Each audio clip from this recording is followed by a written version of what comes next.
Good afternoon, everyone. Welcome back to the channel. We've got Sylvia of Defiance today on. Welcome, Sylvia. Go ahead and introduce yourself to everyone. Hello, and thank you so much for having me today. I am Sylvia of Defiance. As you mentioned, I'm the CEO and CIO of the company, and we're an ETF firm.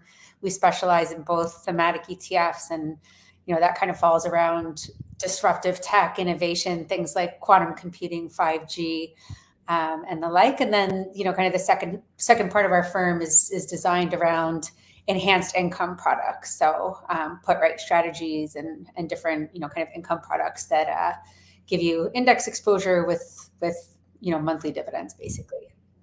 That's great. That's great. So first question we'll start out with, who would you say is like the ideal investor for Defiance? It really ranges, actually. So I would say that our biggest following tends to be retail. And I think a lot of that is because we launched the first 5G ETF, and then particularly around COVID, when 5G was like a really kind of hot theme and topic, a lot of younger investors that are interested in tech and tech related funds and things like that found us, and we had like a good following on the different social media platforms and things like that. So or not necessarily a good following, but we were talked about on the platforms.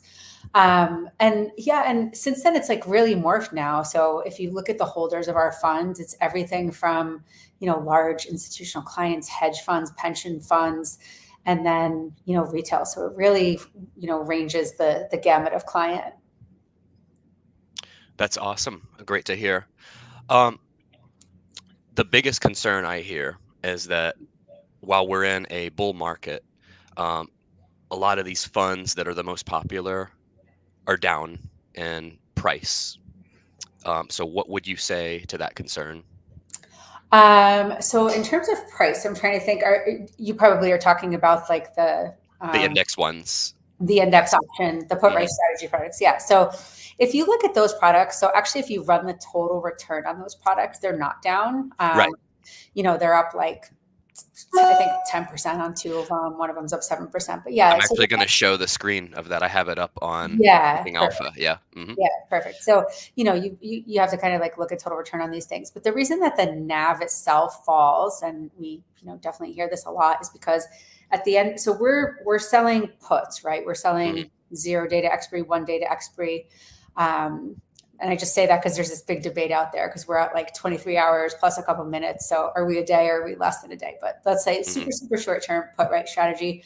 And we're gathering, these kind of higher levels of income, and then they're distributed every month. And so, the distribution comes out of the NAV, and the investors who are reinvesting that dividend, either in other stocks or in our own funds, they get that smoother ride. They get that positive performance, right? But yeah, that's why the price is falling. We're essentially paying these outsized dividends, and that reduces the NAV on a monthly basis. There is the ability to gather intrinsic value on a daily basis too. So we are, you enter into a put right strategy, and the distance between, where the index is and that particular option price, you capture a little bit of the upside. But these are more meant to be alternative income funds. Right. In contrast, like just to put it out there, we launched a fund called SPYT kind of because of this, because we realized that a lot of investors were like, like I thought I was just going to take the div. I didn't really think that, like some investors kind of like didn't want to reinvest, or maybe they felt like that was portfolio management expectation from us. And so we thought, okay, so there is this need for a product that, kind of does that too, right? So for the investors that don't sort of take the div and reinvest it, SPYT has a different strategy where we're trying to do, roughly 20% a month. So you have a lower div. It's, arguably a third of what like QQQY and IWMY are, but we're stabilizing the NAV. So that's kind of a smoother ride on the NAV there with a lower distribution. Right. Yeah, and I have that up on the screen here. So we are up actually 10% in the JEPY and the QQQY in total return. Yeah. And the IWMY is up 12%. Yeah. But the biggest concern I hear is that those indexes are up so high. Yeah. So would you say that the funds really, like the advantage would be an investor looking for income versus growth? Yeah, absolutely. These are not growth products. Right. They're for sure they're not growth products, right? You're going to get some participation in the upside of the index, but right now with like, if you want equity exposure, for example, like definitely buy one of the NASDAQ products, right?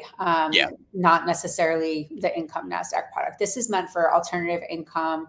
You certainly are going to have probably a smoother ride. Like when NASDAQ is down, 2% in a day, this fund will be down maybe 1.5% or something like that, just because you're getting the income, so you get the little buffer there. But yeah, in terms of like a growth, it's not that. We definitely say that it's alternative income sleeve product. Right. And I think this question came up on another live stream, but Yeah. there are some other funds in the works too, Yep. correct? Yeah. Yeah. So we're gonna do. We filed for a whole bunch of them. I actually can't. I just realized I can't announce which ones we're actually Yeah. going to do because we're not yet approved. But you can see what we announced or what we filed for. So we filed for like a gold one. We filed for an oil related one. We definitely have a lot of ideas in the hopper on this, and it's just going to be. We also have like a NASDAQ target fund, which is more Hmm. like SPYT. So if SPYT gets, kind of attention and interest, maybe we would launch that one. But yeah, and then actually we filed for completely unrelated levered funds. So single name levered funds as well. Oh, single tickers. Yeah, like a leveraged MicroStrategy, a leveraged Lily, and that's like TBD. They haven't been approved yet, but just in terms of like what we've actually filed for and what's in our heads. Okay. Okay. Awesome. Yeah. Um, and so the NASDAQ one that you're working on is going to be similar in strategy to the SPYT one. Yes. Yeah. Yeah, exactly. So you'll have lower yield, but NAV stability along the way. Great. What are your thoughts on these weekly dividends that are being created like by Roundhill and some of the Yeah. others? Yeah. So I think it kind of like it'll take some time to see what happens. I think that, I don't know that they do anything differently than we do, meaning that they would probably have the same NAV decay issue. And then I wonder if they would have it, um, they could have more of an issue because they're paying out more often. But I don't know that to be true yet. We kind of have to watch it and see how it goes. But look, I think it's an awesome idea. I mean, we came out with these monthly put right strategies. They figured out that like it's so interesting to see what happens, right? Like you see all of the volume leading up to the day of the div announcement, and then you kind of see the volume going to like from the Defiance product to the Yield Max product on a different day. Like they switch business days. And Hmm. so I think Amplify was pretty smart to come out with like, hey, people are really interested in these products around the dividend date. So why don't we do it weekly and try to maybe gather assets that way too. So I do think that it's innovative, and we'll kind of see. I think it's a great idea. We'll see kind of like how they play out though. For sure. Also, since we are where we are in a bull market, if there was to be a downturn or a recession, what would you foresee for Defiance in that kind of environment? Yeah. So, particularly for, I would say arguably that Defiance has pretty much experienced recession since we started our company, right? So Hmm. we launched in 2018, and that's kind of like a launch. We became a company, right? And like you kind of get your first product out and whatnot. And then, not long after that, COVID came, right? Yeah. And the Yeah. market tanked, and we had like tech fund, we had quantum computing, we have like an AI machine learning, and 5G around that time. And I've then actually got your whole list of funds up here. I've got the 5G one because there's only yeah, really 3 or 4 that get focused on, I but you have know. like 10 total. Yeah, we do. We have a bunch of funds. Yeah. But so to answer your question, like we already know what happens, right? Like all the tech related stuff, the higher, higher beta type of stuff is going to fall. In terms of the enhanced income products, they Hmm. will experience downside for sure from the index, but they will be down less because they will arguably be down less, let's say, because every day we're still capturing premium, right? So that's when they would probably look better than some of the broad-based indices. Although again, like that's not really what we're trying. We're not trying to like outperform Nasdaq or S&P, but yeah, I mean, so in theory, you might get some reprieve on those products during a pullback, but I think some of our tech products might suffer a little bit. Would the strategy change in a recession? Like instead of the premiums, how you do the premiums now, would there be more like, say, protective puts or other strategies involved? Yeah, and so it's really interesting because people ask us this question a lot. So in order Hmm. for us to change the strategy, I think if we were in, if it turns out that we were in just like a sustained bear market, we probably would file to, adjust maybe even various funds to adapt to the market environment. But the thing with ETFs is when you file for them, right, you file with a methodology and you would have to reissue like a prospectus and stuff, right? You have to redo that. Yeah. You kind of can't like, switch it up on the clients, which is actually a great thing, right? Because then they sort of know what we're doing every day and can manage their own portfolios to our products. But yeah, I mean, we could always file to change it if we had to. We don't have any plans to now, though. One thing before I forget, when I did a little research and I listened to some other live streams, and I think it's fascinating. So Defiance was founded based on that movie in 2008, Defiance. Yeah. And that's really awesome because that's a great movie. Yeah. Yeah.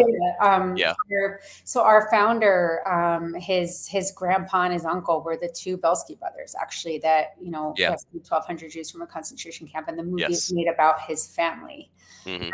So, big shoes to fill just in terms of, the movie's Defiance, but just, kind of that, like, just, absolute like hero, defiant, proud bravery, motto within the family. I think it's interesting. You see it amongst all the kids, and our CEO is no different from that, or our founder is no different from that. Yeah. Right. That's awesome. Yeah. So as far as reverse splits, so your peer, YieldMax, or you all are kind of related, right? YieldMax and Defiance. We're not related, but we have the same trader. Yes, because I've interviewed Jay like 4 times. Jay's a trader. Right. So for YieldMax, Tesla has already had one reverse split. Would Defiance follow the same strategy if a fund fell below a certain price? I think that most likely, to be honest, I think that most ETFs will follow that strategy. I mean, I worked at an ETF issuer for a decade before I joined Defiance, and there were many, many reverse splits along the way. So it's basically, you kind of do it. It's the right thing to do in terms of just protecting the shareholders' value. You don't want a fund to get wiped out by a market move and things like that. So it's the right thing to do. Right. Okay, I got some really technical questions. My audience is very smart, so you're welcome to refuse any question. Okay. But yeah, someone asked, how far in the money are your daily puts? Yeah, so Jay is the one who's just kind of like actively deciding every single day, which put to put on. But it's usually, they're slightly in the money puts, at the money, or slightly in the money puts. And usually you see it on our website. Like he said 30 delta before. I'm sure that on some days it changes, but that's kind of the target. Okay, and then the same person asked some questions about trading, like as far as days of the trading year that are red and green. So your positions settle for cash and never close early. Yes. How many of the trades typically lose?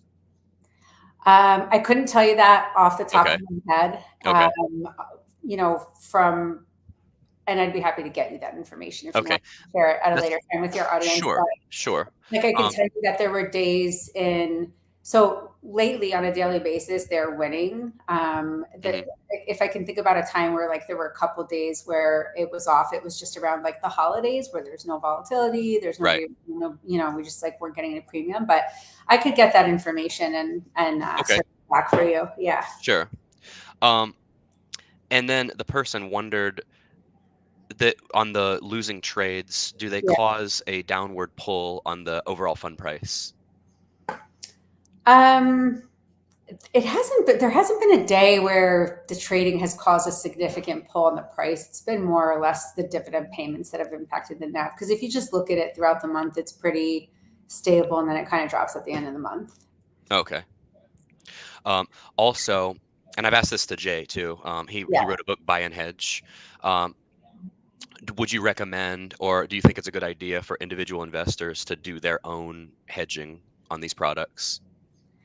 I think that I think that it makes sense for individuals to reinvest the dividend for sure. Yes, because you're positive in the total return. Exactly. Yeah. I mean, that's just something that I think, if I can say like, what did we not, kind of like, no, we didn't know that everyone would kind of not reinvest the dividend automatically, right?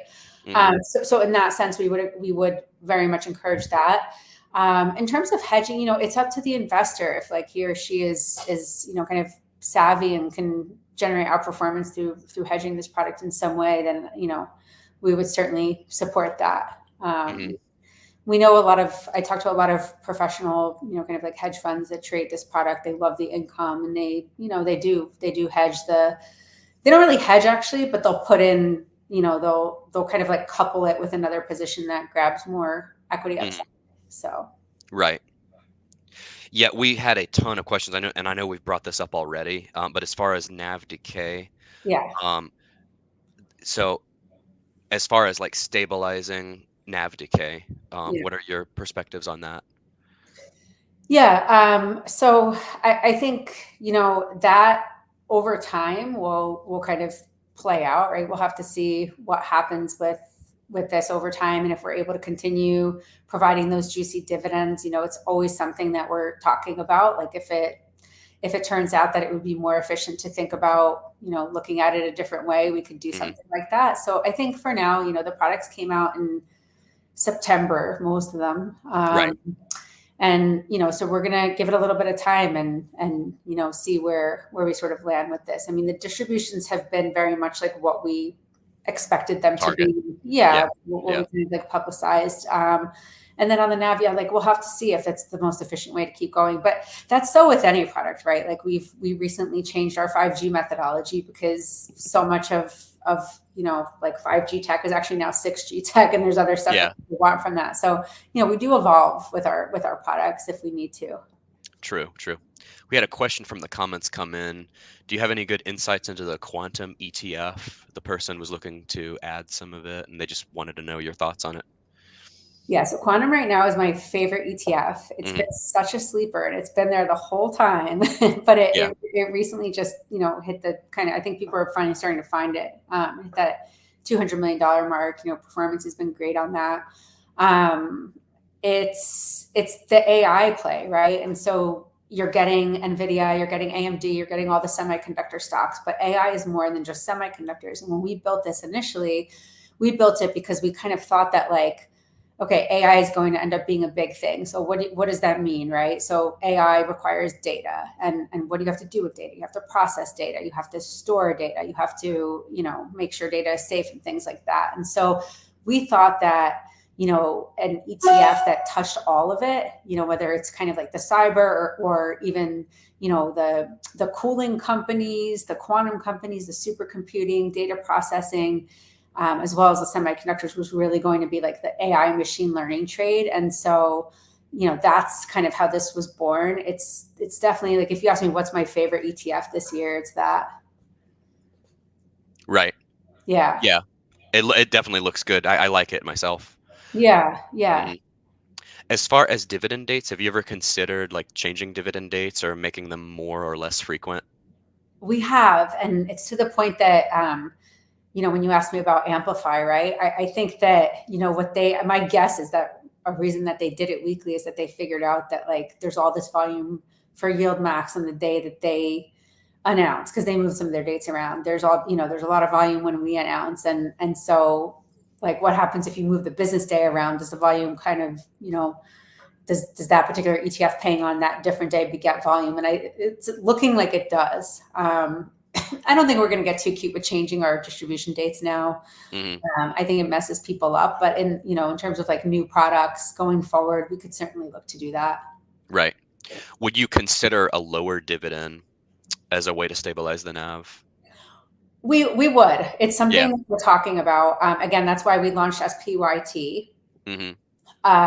But you know, again, that's a lot of R&D. We don't know that that's the right answer yet, right? Yeah. So, and a lot of the clients that are trading the products give us feedback that they love the products just as they are. They're able to collect that dividend, and they're able to kind of work with the NAV in terms of their own portfolio allocation, and basically are, you know, kind of like, don't touch it, just launch something else for the people who don't want that, and that's SPYT, right? So Right.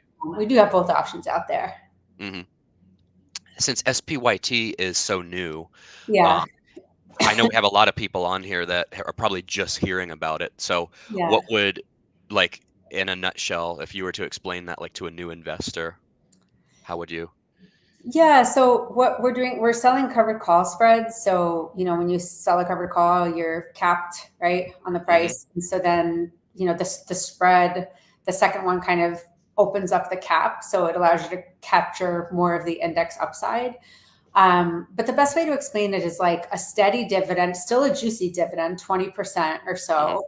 I think at the moment our run rate is something like 17 or 18, something like that, month to date or something like that. But it's 20% that we're aiming for, and then kind of stable NAV with some upside. Yeah, so less volatility on the NAV, I would say. Right. And then another one we got from the comments here, as far as like how are these taxed? They wanted to know. Yeah. So I think, the tax stuff I'm actually not really allowed to talk about. I figured, yeah. Yeah, but the monthly income is usually taxed like your dividends, and then there is often like an annual return of capital aspect to this, which is essentially not taxed. So we're taxed differently. But we have some information on our website too. I'd say go there and just check out like what return of capital write up we have there. Yeah. But yeah. So dividends and rocks basically. Right. For sure. Okay, let's see. IV will go up and down markets, but cash gets burned based on that. Let me see. I can't tell if this is a question or a comment. Yeah, I would say reinvest. That's that's kind of what I would get from that. It's like fair. But if you reinvest, you don't really experience that whole effect. Right. Exactly. Okay, let's see. And then we had a fun question that we talked about off air a little bit, but someone wanted to know that they think it's an Ikea showroom. Yeah, that you're in. Yeah. Uh-huh. Well, you're the first to hear this and to know the truth because I have this setup where it's actually it's a hallway in a bedroom that looks like an office, and so trying to create this professional looking space, but it is actually quite colorful. If I turn the computer, you see all sorts of colors and things like that. So yeah, in fairness, like I've been like all over my house for live streaming. I've been in the kitchen. I've been in the living room.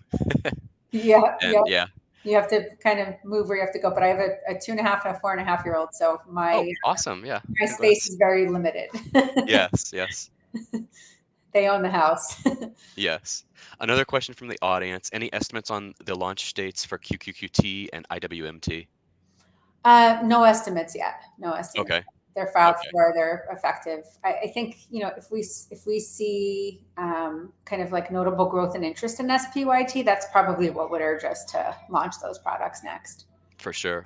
I've seen, like, just from my channel, I have seen a lot of interest in SPYT so far. Cool. That's good to know. Yeah. It's actually, we noticed it starting to pick up in trading and whatnot. So I think people are finding it. So do you have any other growth ETFs launched or on the way? We have 5G, which is basically like a connectivity tech type of ETF. That's been pretty great too. That's the top one on your site, the 5G.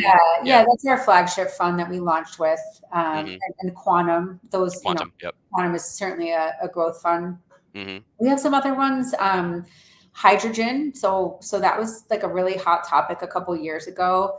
Yeah. And we still think that there's, prudence in having that ETF. I think at some point there could be, interest in that alternative energy play, but it's, kind of the first hydrogen ETF in the market, and it's out there. It's not doing super great, but I think that's one of the things that, like, inflation comes down, Fed starts cutting, sometimes that helps those sectors. And then we have, in terms of growth, the other one is cruise. It's more of the travel trade. So that's also just kind of like, steady Eddie economy. The Fed's going to cut. Wages are good. People have jobs, and they're still, like you saw Marriott today, right? I mean, pretty blowout earnings from the cruise airlines and hotels. And so that's been, that's interesting because it's probably like the one that people talk about the least, but it's actually really good. The performance is great. It's just like a true travel trade. Yeah, for sure. And then I see you've got one called EVXX. Yeah, so that one Yeah. actually we have announced closure for us. That one's closing. Okay. Yeah, which is a bummer. It didn't generate assets. Yeah. But we thought it was a cool idea. Top 5 EV companies. It definitely came out of the gate strong, but I think we all kind of know what's going on with Tesla and whatnot, and it's just kind of suffered from that. Yeah, very true. A follow-up on the reverse split Yeah. question. Is there a price that the fund would have to fall below for a reverse split to happen? No, those are usually internal conversations by Okay. ETF viewers. Some of them like $10 and below, others Yeah. are like $3 and below. So I think that'll just be kind of a internal decision amongst us. Okay. Someone wanted to know what you just mentioned, like what happens when a fund closes. So when a fund closes, we give notice. We essentially, put out a press release. We let the exchange know. We put it up on our website. Investors have 30 days to get out of it. If they don't get out of it, then kind of whatever the NAV is on the night before closure is what they get. So it goes to cash. They get cash proceeds. Okay. Okay. Yeah. And then here comes the same sort of a similar question, but just restated another way. He said the QQQY follows the Nasdaq 100. Distribution comes from the result of calls, not supposed to come from the NAV. Why does the NAV keep going down when the Nasdaq 100 is up? Yeah. Again, because we're not holding Nasdaq. We're not holding like synthetic exposure to Nasdaq. We're not holding Qs. Like we're essentially selling puts, slightly at the money, slightly in the money puts. And so, the NAV is really based on the daily the daily, cash that we collect from selling the options positions. Mm-hmm. And the rest of it is sitting in a treasury, by the way. Like if you look at it, it's like a treasury fund is getting like 5%. So there's no like equity straight, NASDAQ holding there. The only intrinsic value you get is the difference again between like the strike and where NASDAQ is trading. I think you do the same that like YieldMax does with the actual holdings, right? Yeah, the treasuries here. Yep. SPXW for this one, and Yeah. then cash and other. Yeah, Yeah. that's great. Okay, and then the person said, like, what would make the QQQY NAV go up? What would make it go up? I think, if you kind of had this range bound, slow moving upward,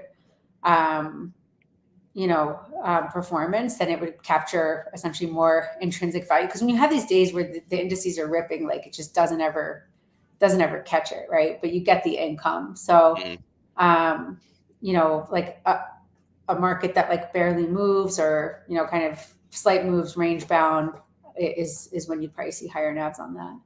Okay.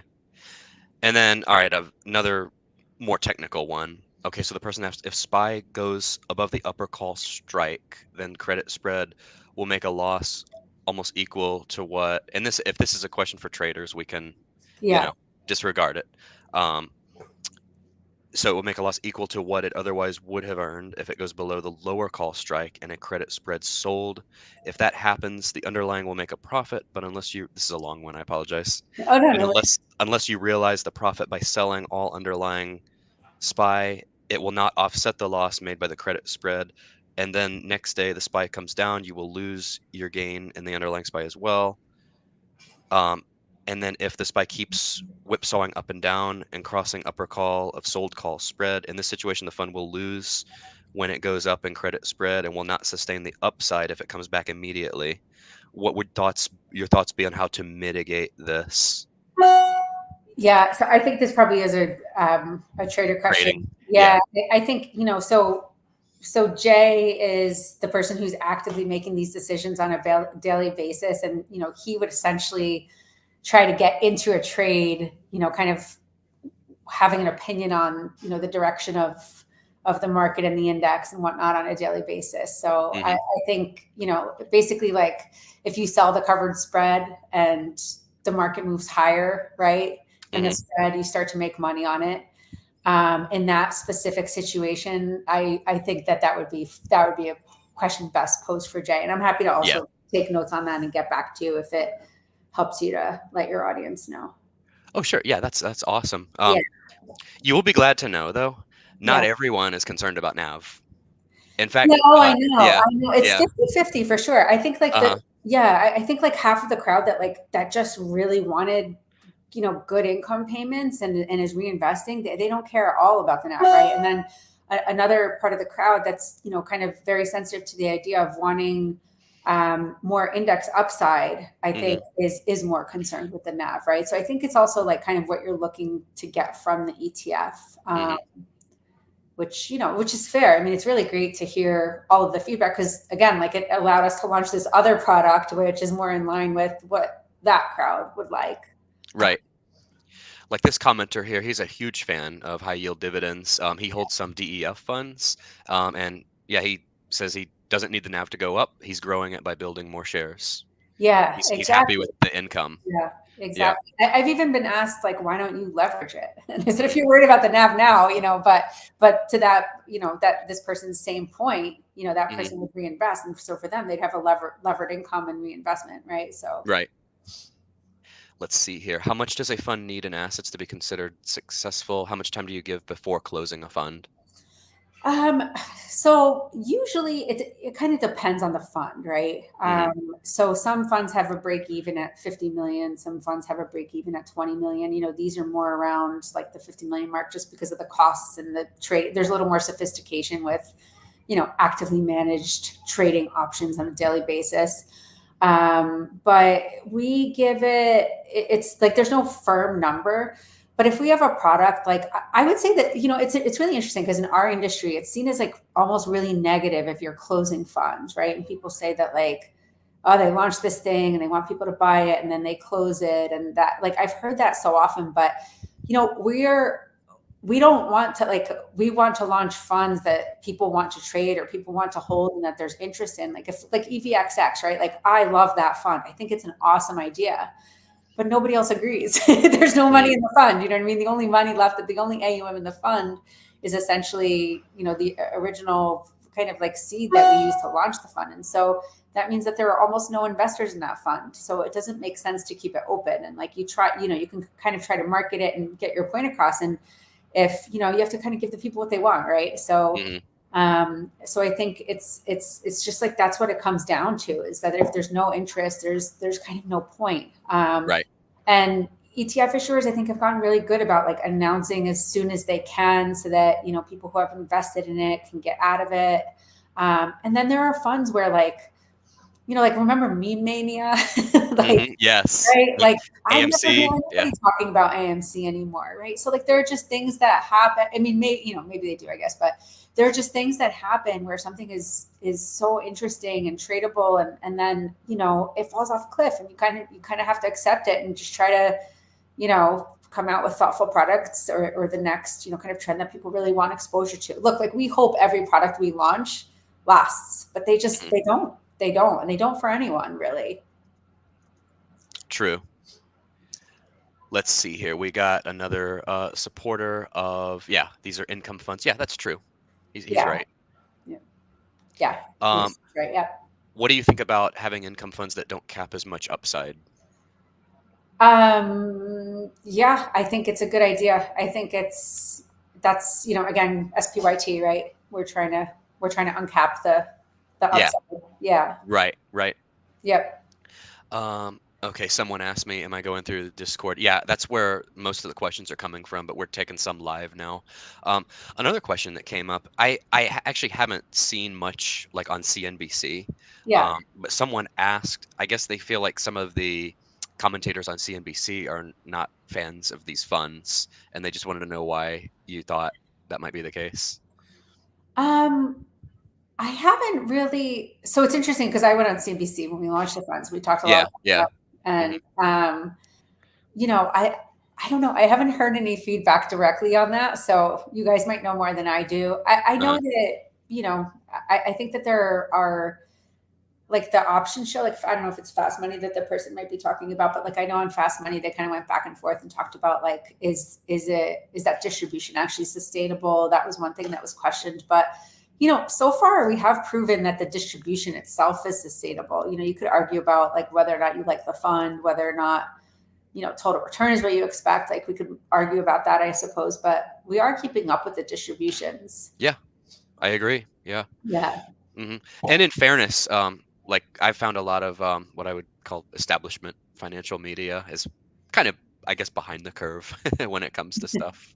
So yeah, that may not be the most fair point that the person was making. Yeah, and also like I totally respect that somebody wants us to prove it, right? So Yeah. Yeah. I think like if you prove it, it goes well, and then if they turn out to be right, then then we'll acknowledge that too, right? So Right. You might have already addressed this, but do you plan on putting out funds to compete with YieldMax's Ulti or the YMax and the YMag? I don't want to give away our competitive advantage, Right. Yeah. but no, I'm Yeah. just. I think that they've done. You can kind of see what we filed for, and it's not really along the lines of what YieldMax does. I think that they've done a tremendous job doing what they're doing, and I think they've really cornered that. Like I think that they could, launch anything with a covered call on it, and probably people would go to them first. It's almost like certain companies have their niche, and I think they've done a good job cornering their own market. So we're not really looking to compete there. Never say never, but right, it's just like not on our minds right now. Yeah, I like what Sonia said here. It kind of agrees with like what I was saying. She said they actually ignore most dividend funds and don't mention a dividend strategy. Yeah, I would agree with that too. I don't hear much about it. So yeah. But they're also not ETFs, right? Like I think just because I go on that show a lot, right? I think they have a lot of interest in providing investors with information about stocks and the economy and news and things like that. And although they cover ETFs, they have an ETF show and they cover ETFs. It's not really like it's not so much their kind of focus with their audience, I don't think. Right. Very true. Yeah. And then, and you don't have to answer this if you don't want to, but as far as like an investor, just average investor, like what percentage do you think like an average investor would be good with putting in these funds? Like would they do you foresee anyone like say putting everything in these or like a percentage? No, I think it depends on the investor too. Like I think if you're kind of like a set it and forget it and looking to generate income for, kind of many years or even doing it in a retirement account, I think that, it makes sense to hold a higher percentage of it. Most of the asset allocators and institutions, they're kind of set up where they have 30% in some kind of cash, and that includes bonds, alternative income, things like this. So it ends up being in there. But then a question that's kind of like a little bit different is people often ask, how much of the dividend should you take and reinvest? Yeah. So I don't know what the right answer is for each investor, right? But a lot of investors tell me that they'll take like 15% or even like 10 or 20%, but like below, kind of like below that 20 range, and they'll reinvest the rest within the fund itself. And that's kind of their sweet spot. So it's almost like they're creating SPYT in a way, but yeah, very true. Very true. Yeah. All right. Well, that is about all the questions we had. Awesome. So yeah, great interview. This was useful for you. Absolutely. Yeah. Really enjoyed having you on. Thanks for coming on again. Yeah, thank you. And yeah, so everyone, thank you again. Like, comment, and subscribe. And yeah, follow Sylvia, follow Defiance. And oh, someone restated a question we already asked. Okay. Yeah. So yeah, thanks again. That was awesome. Thanks everyone. Thanks. All right. All right. I'm gonna end the stream, and yeah, I'm just gonna click